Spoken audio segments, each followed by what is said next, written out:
الحسن والحسين صلى الله عليه وسلم. السلام عليك ورحمة الله وبركاته ومغفرته ورضوانه وعلى روحك وبدنك. أشهد وأشهد الله أنك مضيت على ما مضى به البدريون والمجاهدون في سبيل الله المنافقون له في جهاد أعدائه المبالغون في نصرة أوليائه الذابون عن أحبائه. فجزاك الله أفضل الجزاء وأكثر الجزاء وأوفر الجزاء وأوفى جزاء أحد منا وفى ببيعته واستجاب له دعوته وأطاع ولاته. أشهد أنك قد بالغت في النصيحة وأعطيت غاية المجهود. فبعثك الله في الشهداء وجعل روحك مع أرواح السعداء وأعطاك من جنانه أفسحها منزلا وأفضلها غرفا ورفع ذكرك في عليين وحشرك مع النبيين والصديقين والشهداء والصالحين وحسن أولئك رفيقا. أشهد أنك لم تهن ولم تكن وأنك مضيت على بصيرة من أهلك مقتديا بالصالحين ومتبعا للنبيين. فجمع الله بيننا وبين رسوله وأوليائه في منازل المخبتين فإنه أرحم الراحمين. السلام عليك يا أبا عبد الله وعلى الأرواح التي حلت بفنائك. عليك مني سلام الله أبدا ما بقيت وبقي الدين ولا جعله الله آخر العمل مني لزيارتكم.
اللهم احفظ شيعة أمير المؤمنين في كل مكان وفرج عنهم فرجا عاجلا يا الله.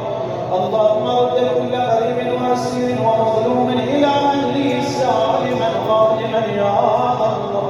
اللهم اجعل بلدنا وسائر بلاد المؤمنين المؤمنين آمنا لا تسلط علينا من لا يرحمنا ولا يخافك يا أرحم الراحمين لقضاء الحوائج وشفاء المرضى نقرأ الآية الشريفة سوية بسم الله الرحمن الرحيم أما يجيب المضطر إذا دعاه ويكشف السوء أما يجيب المضطر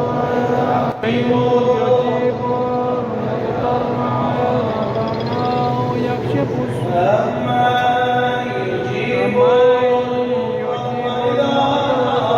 ويكشف السوء يجيب المضطر إذا دعاه ويكشف السوء يكشف عنا السوء والبلوى يا أرحم الراحمين إلى أرواح المؤمنين والمؤمنات وإلى أرواح أموات جماعتنا الحاضرين والسامعين والشهداء ومن مات منا على الإيمان والولاية ومن لم يذكرهم ذاك من شيعة أمير المؤمنين رحم الله من يقرأ سورة الفاتحة تسبقها الصلاة على محمد وآل محمد.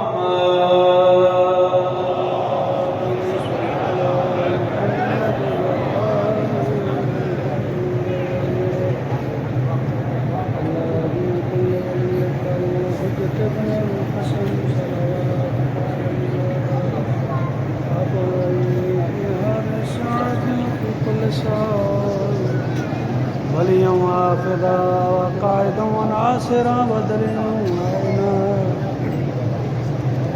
حتى تسكنه أرضك طوعا وتمتعه فيها طويلا برحمتك يا أرحم الراحمين.